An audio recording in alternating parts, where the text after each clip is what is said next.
As a Polish American, I could not be more proud by the decision of President Joe Biden to permanently place U.S. troops and U.S. military offices here in Poland. Yes, this is a real breakthrough, and it is a historic moment. I have been watching Poland for my entire life, and I know well enough that Jan Nowak-Jezerański, my late father Zbigniew Brzezinski, others really hoped for this moment, really hoped for the imprimatur of the word permanent to be associated with a U.S. military footprint in Poland. And now it is.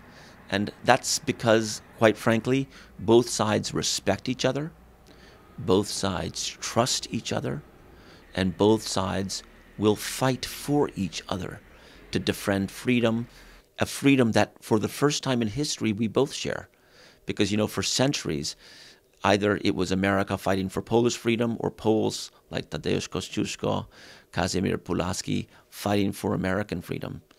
We live at a moment when America and Poland share the same freedom, and it's worth fighting for. We have around 10,000 U.S. troops in Poland.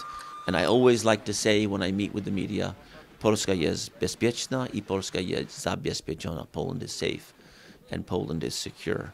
And as President Biden put it, we will defend every square inch of NATO, which of course includes Poland.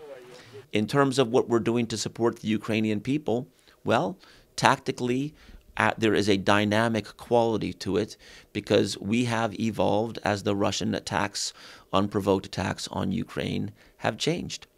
And I can't foresee tactically how those will further evolve, but I can report to you that in the course of the last 14 months, what has happened is that we first supplied javelins to the Ukrainian people because they were being attacked in one kind of way at the beginning, and then the Ukrainian cities were being bombarded, so HIMARS was the response, and HIMARS were being transferred, and now it's tanks.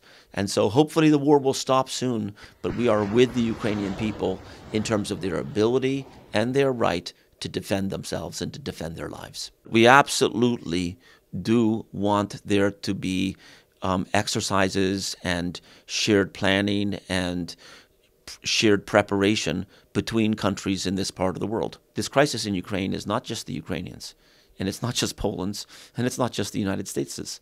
It's an international challenge, and it's important for others to share in and to join in addressing that crisis.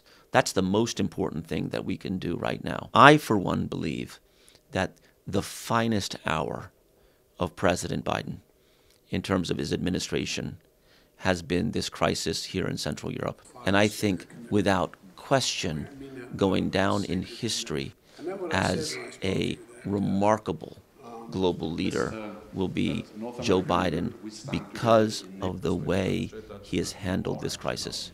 My view is that a leader who supersedes politics has begun to emerge because of this crisis.